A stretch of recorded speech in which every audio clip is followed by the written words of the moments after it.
Good afternoon. Good afternoon. So, my name is Tino, and we're here to talk about Timespan Fact Tables. So, we've got 20 minutes to do this. So, unfortunately, can't take questions during the talk, but yeah, feel free to approach me after. So, today's agenda, what we're actually going through. So, we'll start with the introduction, setting the scene, and then look at the accepted approach for storing history in a fact table, so periodic snapshotting. And then we'll look at today's topic, the alternative approach, so timespan fact tables, or as Davide Mori likes to call them, temporal fact tables. And then we'll go through a worked example just to see how this would look in a Power BI report, and then draw some conclusions in our closing remarks. Right, a bit about me. So my name is Tino Zashiri, as I've said, or Tino Mwonga, if you're angry with me. So that's a picture of me. I'm sure it doesn't do me justice. But just a bit about me. So I am a data analytics consultant, and I work for Adatus. So I've been with them now since before COVID, so about 5 years now. Prior to that, I've been involved in the Microsoft data stack since 2017, where I first got my break using SQL Server 2005. So a quick mental math there will tell you how far behind we were. But I'm sure what you really want to know is if everybody in this room was forced to wear a warning label, what would it say? So mine would say that. So you have been warned. So they say to forewarn is to pre-arm. So yeah, you have been warned. But I'm sure you're not here to see that. So I'll try for the remainder of this talk to stay on topic. But perhaps with a standing ovation, I might just be tempted. We'll see. Okay, so what are we here to talk about? We're here to talk about storing history in fact tables. And for that, we'll start with an illustration. Suppose you open a bank account and your opening balance, say on a Monday just gone, is £50. All right, so we're monitoring this bank account over a 5-day period. So Monday, £50, you make no deposits. So Tuesday, your opening balance is still at £50. However, on Tuesday, you get some pocket money, and you're able to deposit that. And so by Wednesday, your opening balance is £100. Okay, no activity on Wednesday. But then Thursday again, we add in £90. And so by the end of that week, we have £190. Now, wouldn't it be nice if we lived in a world where you can just sum up your amounts, your daily amounts, and conclude that instead of having £190, you have £490, right? Well, unfortunately, that's not how the world works. So a more useful way to sort of look at this information is to carry out either an average of that 5-day period, so it will be £98, or look at the max or min. So what we've just described here is a semi-additive fact, right? As opposed to a fully additive or non-additive. So quite often within a fact table, right, you're loading and truncating your data on a nightly basis, right? So on Monday, you'd only ever see the £50. On Wednesday, you'd only ever see the £100. And on Friday, you don't ever see the £190. So you constantly have a current view of your account balance. But quite often, users or end users would like to kind of have a view of what's happened in the past. So they can carry out reporting such as of. So as of Monday, what was my account balance? Or as of Wednesday, what was my account balance? And the transactional fact table doesn't provide us with that level of detail. So for that, we need something else, which we'll get to shortly. Before we get there, I'd like to introduce you to our helper for the day. He's what I like to call the proverbial parachuting man. Proverbial because he's a bit of a risk taker. I don't know about you, but I've noticed that he's skydiving without a parachute.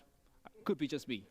But or just to give him the benefit of the doubt, maybe his parachute is obscured behind his head, or perhaps he has a big net that he's hoping will catch him on his fall. In any event, He's a risk taker, but he means well, and he's just there to kind of clarify some of these topics and just provide some commentary as we go along.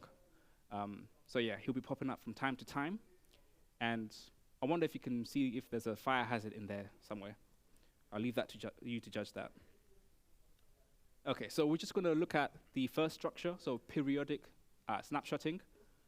And we'll do that by way of illustration.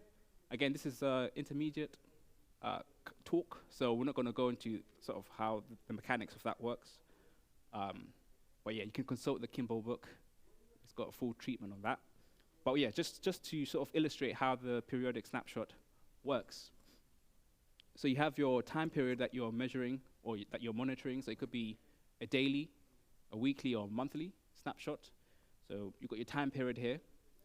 So you come to the end of that time period, and you take a current view of what that data looks like, whether it's end of the month, and you simply insert it into your periodic snapshot. So you just enter in that date, and you just give it a timestamp of the date in which you're doing that snapshot.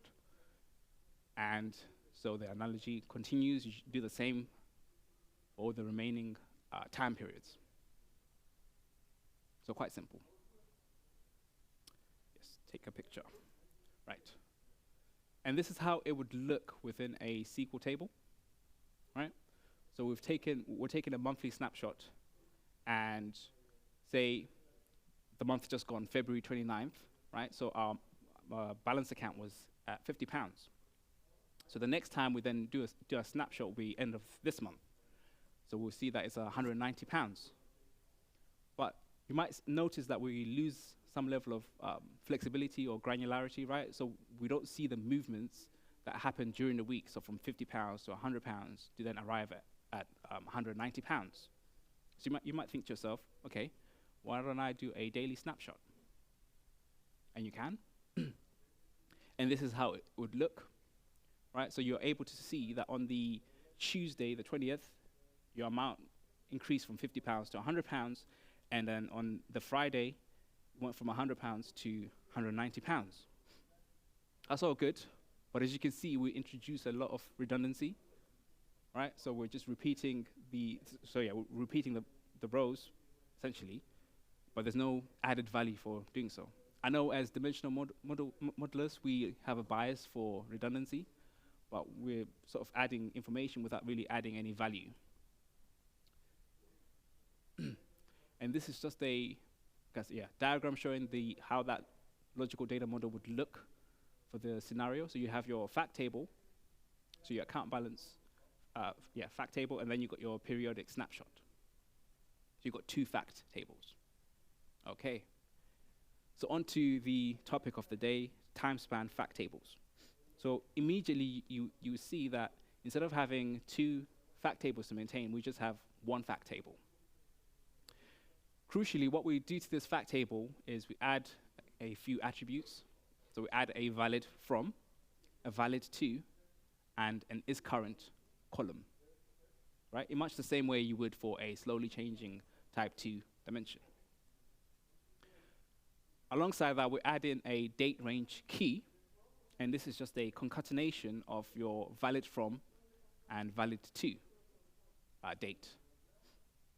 So effectively, what we've gone from having a fact table that represents a transaction, a given transaction on a given transaction date, to now we have instead of a distinct transaction, we have a time or a range essentially, and so that date range is now a range of when your account balance is at, let's say, £50 on Monday and Tuesday. So it's now a range of more than one day. And so what this does is actually it breaks the one-to-many relationship you typically see between a fact table and a date table. With a dimension table, with your dimension being on the one side of that one-to-many relationship. Because now, as you can imagine, you have a range of dates in which you can key into in your date dimension. So in order to resolve that, we introduce a bridge table. And this bridge table joins to our facts table, right, using the date range key. And essentially what this bridge table is just we take that date range key from our fact table, and then we explode it out. So we just get all the dates in between the date range specified in our fact table. And actually, so that date range bridge table sits at the date key level of grain. So basically, we're able to take our date dimension and key it into the bridge table, and then have that key into the fact table. You notice that there is a many-to-many relationship between the bridge table and the fact table, and that can be simply explained by the fact that within your fact table, that date range key can be shared across multiple customers. So people can share the same date range key. They can be making deposits at similar times. So that date range key could there'll be a few members of that. And then in your bridge table, that date range key will be replicated for however many dates you have in between that range. So that's just to explain sort of the relationships there. But ultimately, we end up in a situation where we indirectly have a one-to-many between our date dimension and our fact table, albeit through the bridge table. And this is just an acknowledgement in Power BI of that many-to-many relationship between the fact table and the bridge table, right? So it acknowledges that there is a many-to-many join. But then the way we can reason about this and sort of deal with that is, again, in knowing that we want the filter direction to behave in this way. So where we have one date filtering however many dates within our bridge table to then ultimately filter what's in our fact table. So this is just a representation of that fact table in SQL. So as you can see, we only need 3 records to capture all the events that have happened during the week that we're monitoring over that 5-day period. So the first 2 rows are, old rows, and then our current row, right, goes all the way up to, a date way into the future. You also notice from this that what I was mentioning about having the date range being shared across many customers. If you look at row 1 and row 4, they share the same date range key, so they're making deposits at the same time. One other thing to note is that the valid from and the valid to don't overlap. So it's quite important that that condition is met. But yeah, we've all seen this with slowly changing dimensions. And just to illustrate this bridge table, how this would look, so it's quite simply, you have your date key, which keys into the date dimension, and then you have your date range key, which you then key into your fact table. And one thing to call out, you see that there are 4,222 rows being produced just from those 3 records from our fact table. And that's simply explained by the fact that we have a valid to date for our current record, which is way into the future. So we're just getting all the dates in between. But this is a relatively small issue because, as you can see, the table is quite narrow anyway. And below is the condition you'd need to arrive at this bridge table. So we're simply joining to the date dimension, right, where the date that we're looking at is greater or equal to the valid from date within our fact table and less than or equal to the valid to date. So again, so long as the valid from and valid to dates don't overlap, then this condition should hold true. Are we doing for time? Okay. So just going to go into Power BI really quickly and just see how this would look. So again, we're only dealing with 3 records. And from just those 3 records alone, we can achieve quite a few reporting requirements. So we can have a current view. So what is our current picture? What's the current balance? But then we can look over that 5-day period and see how our current balance is changing over that time, just from those 3 records. So as you can see here, Monday, for customer one, who happens to be John Smith, his balance account was £50, so no deposits were made on Monday. Oops. So Tuesday, Tuesday, again, it stays at £50.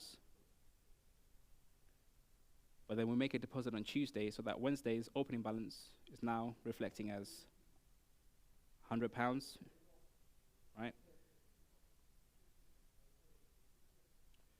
And then obviously we make another deposit on Thursday of £90, and so it takes our amount to £190, right? In total, I've got 1 minute. Just to quickly, oh, 4.5, great. Sorry. Okay, so we've seen that from those three records, there's quite a lot of flexibility in our reporting. We can, really offer up, that current view and just go back in time to any point in time, really, for our end users. So just to draw a few conclusions and with our closing remarks, in terms of the benefits of that Timespan fact table, we've seen that we only need one fact table to maintain.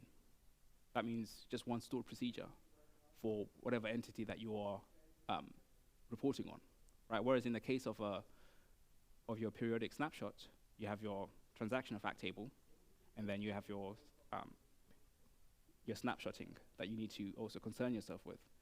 So by the fact that we have just one stored procedure to maintain, we are simplifying the orchestration process. And the key benefit I see is the fact that we have this reporting flexibility. And the way I like to sort of describe it is, with Timespan Fact Table, you really get the best of both worlds. So you have the brevity of doing monthly snapshots coupled with the flexibility of doing daily snapshots, just in one technique. So I think that's quite a cool attribute of it. That being said, there are some drawbacks, and the main one being you do have a longer ETL process. So although you're having, you have half the number of fact tables that you're maintaining, you're no longer just doing simple inserts. Because as you can imagine, with a periodic snapshot, you insert based on what your transaction table shows. So you come to the end of the month, you just insert and put a timestamp into your snapshot. Whereas with the Timespan fact table, you're having to do upsets. You're having to look up what's currently there and either updating or inserting, depending on what's currently in there. And so by the very nature of having to do a lookup before inserting, you're increasing that loading time. So it's worth bearing in mind if your ETL window. So it's just one thing to bear in mind. And then lastly, you have your many-to-many join that we saw between the bridge table and the fact table. But as we saw, we can sort of treat that, well, we can handle that because we want to end up in a situation where our date dimension filters the bridge table, which in turn filters the fact table. So just getting our filter directions set up correctly, then that problem shouldn't be there. Okay, so we've reached the end of this talk. So my email address is there if you have any questions for me, and I would appreciate if you have any feedback, to leave me any feedback, and hope you enjoy the rest of your conference. Thank you.